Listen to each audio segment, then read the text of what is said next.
السلام علیکم ورحمۃ اللہ وبرکاتہ۔ ریڈیو قطر آپ سے مخاطب ہے۔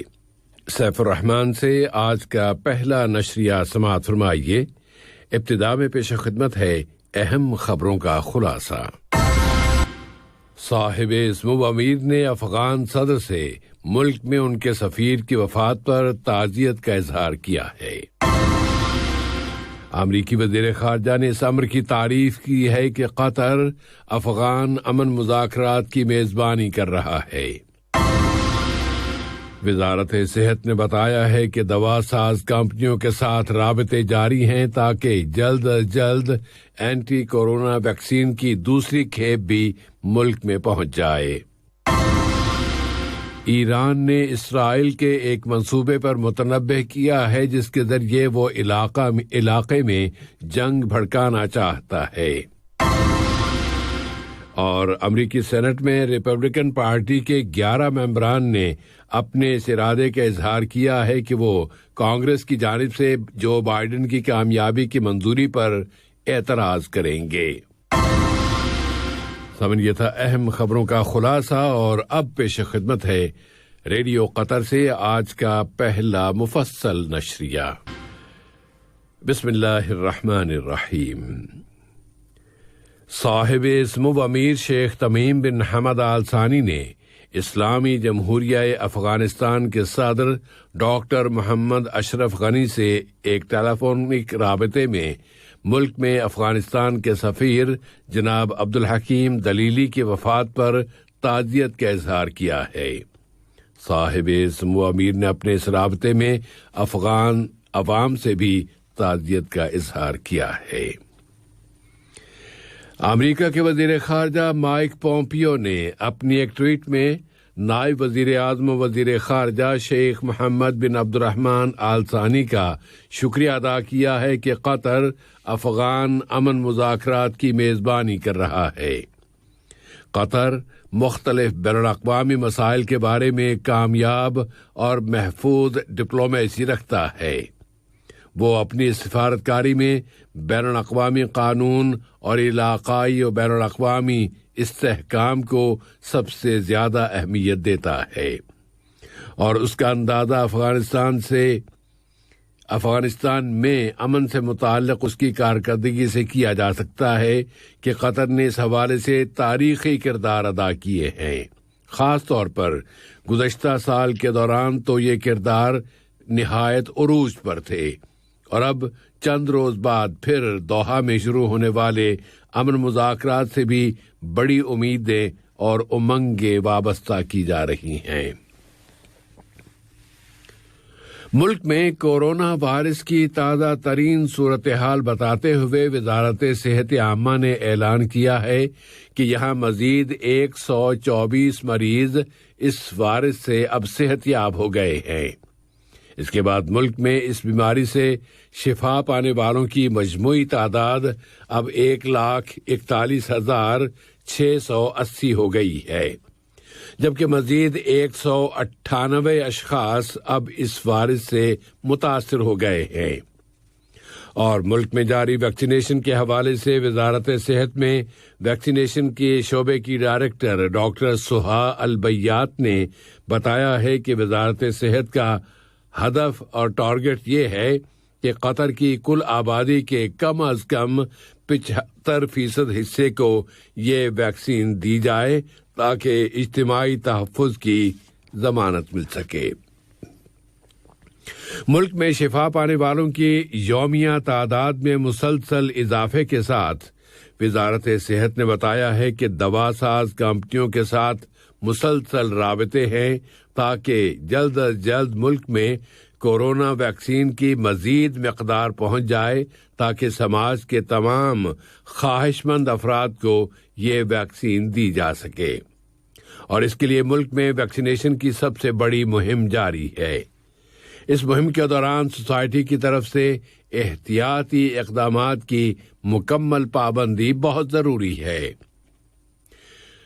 دریاسنا کابینہ کے فیصلے کی بنیاد پر کہ ملک کے متعلقہ اداروں نے مزید 6 اشخاص کا چالان کیا ہے جنہوں نے ہوم کوارنٹینا کی شرطوں کی خلاف ورزی کا ارتکاب کیا تھا، اور خلاف ورزی کرنے والوں سے قانونی پوچھ گچھ کی جا سکتی ہے۔ عالمی سطح پر صورتحال یہ ہے کہ فرانس کے شمال مشرقی اور جنوب مشرقی 15 علاقوں میں کرفیو کی مدت میں اضافہ کر دیا ہے۔ دریاسنا ترکی کے صدر رجب طیب ایردوان نے اعلان کیا ہے کہ اس سال اپریل کے مہینے تک ملک میں مقامی طور پر تیار کی گئی اینٹی کورونا ویکسین دستیاب ہوگی۔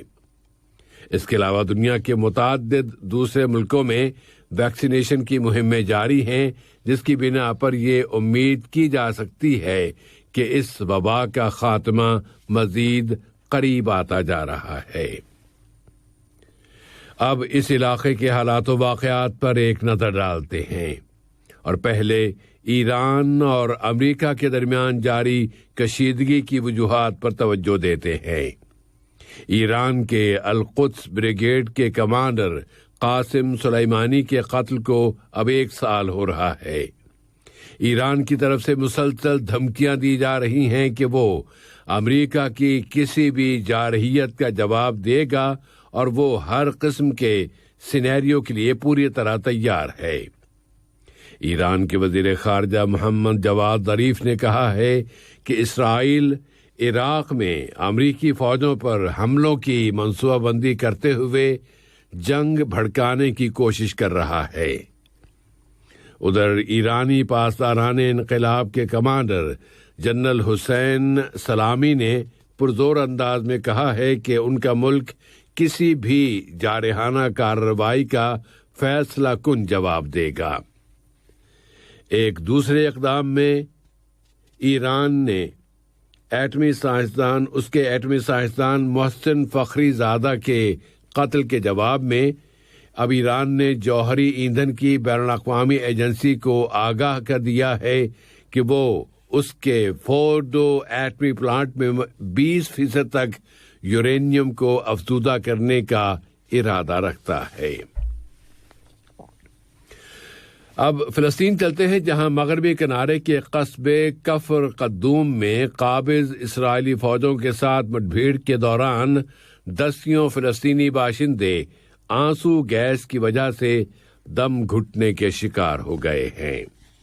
اور فلسطین سے سوڈان، جہاں سوڈان کے وزیر اعظم عبداللہ حمدوک نے کہا ہے کہ ان کے ملک میں اس وقت تک جامع، منصفانہ اور پائیدار امن بحال نہیں ہو سکتا جب تک کہ تمام فریقوں کے ساتھ ڈائیلاگ اور بات چیت کو درپیش چیلنجوں کا سامنا نہیں کیا جاتا۔ سوڈانی وزیر اعظم نے کہا ہے کہ ان کے ملک کا نام دہشت گردی کی سرپرستی کرنے والے ملکوں کی فہرست سے خارج کر دیا جانا ایک بڑی فتح ہے، اور کہا کہ اس سے ملک کی معیشت پر مثبت اثرات مرتب ہوں گے۔ اب امریکہ کی صورتحال پر نظر ڈالیں تو وہاں امریکی سینٹ میں ریپبلکن پارٹی کے ایک رکن ٹیڈ کروز نے کہا ہے کہ وہ بھی ریپبلکن پارٹی کے ان 10 قانون سازوں کے ساتھ مل جائیں گے جو اس مہینے جنوری کی 6 تاریخ کو امریکی کانگریس کے اس فیصلے کی مخالفت کریں گے جس میں وہاں کے صدارتی انتخابات کے نتائج میں صدر ڈونلڈ ٹرمپ کے مقابلے میں جو بائیڈن کی کامیابی کو تسلیم کیا گیا ہے۔ ان 11 سینیٹرز کا کہنا ہے کہ ان صدارتی انتخابات میں دھاندلی اور غیر قانونی رویے کے دعوے کیے گئے ہیں۔ پھر امریکی سینٹ نے اپنے ایک غیر معمولی اقدام میں وزارت دفاع کے بجٹ کو صدر ٹرمپ کی جانب سے کیے جانے والے ویٹو کو ناکام بنانے کے حق میں ووٹ دے دیا ہے، حالانکہ سینٹ میں ریپبلکن پارٹی کو اکثریت حاصل ہے۔ برطانیہ کے وزیر اعظم بورس جانسن نے اپنے ملک کے شہریوں سے اپیل کی ہے کہ وہ یونائٹڈ کنگڈم کے یورپی یونین سے علیحدہ ہو جانے کے موقع سے فائدہ اٹھاتے ہوئے ملک کی وحدت کی حفاظت کریں۔ ادھر اسکاٹ لینڈ کی وزیر اعظم نکولا اسٹورجن نے کہا ہے کہ ان کا ملک واپس یورپی یونین کے ساتھ جا ملے گا۔ اب بریگزٹ کے بعد کئی سوالات اٹھ رہے ہیں کہ یورپی ممالک سمجھوتے کے نفاذ میں کس حد تک کامیاب رہتے ہیں اور اس کے پورے بر اعظم یورپ پر کیا اثرات مرتب ہوتے ہیں۔ اور فرانس کی پریزیڈنسی نے اعلان کیا ہے کہ مالی میں برخان نامی فوجی آپریشن میں شریک اس کی فورسز کے 2 فوجی ہلاک اور ایک تیسرا زخمی ہو گیا ہے۔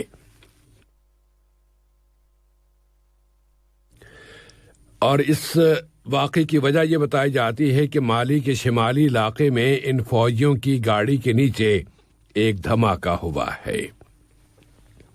آج کے یہ نشریہ ختم ہونے سے قبل اہم خبروں کا خلاصہ ایک مرتبہ پھر سماعت فرما لیجیے۔ صاحب اسمو امیر نے افغان صدر سے ملک میں ان کے سفیر کی وفات پر تعزیت کا اظہار کیا ہے۔ امریکی وزیر خارجہ نے اس امر کی تعریف کی ہے کہ قطر افغان امن مذاکرات کی میزبانی کر رہا ہے۔ وزارت صحت نے بتایا ہے کہ دوا ساز کمپنیوں کے ساتھ رابطے جاری ہیں تاکہ جلد از جلد اینٹی کورونا ویکسین کی دوسری کھیپ بھی ملک میں پہنچ جائے۔ ایران نے اسرائیل کے ایک منصوبے پر متنبہ کیا ہے جس کے ذریعے وہ علاقے میں جنگ بھڑکانا چاہتا ہے۔ اور امریکی سینٹ میں ریپبلکن پارٹی کے 11 ممبران نے اپنے اس ارادے کا اظہار کیا ہے کہ وہ کانگریس کی جانب سے جو بائیڈن کی کامیابی کی منظوری پر 6 تاریخ کو اعتراض کریں گے۔ ریڈیو قطر سے آج کا پہلا نشریہ اپنے اختتام کو پہنچا۔ اگلا نشریہ رات 7:30 بجے پیش کیا جائے گا انشاءاللہ۔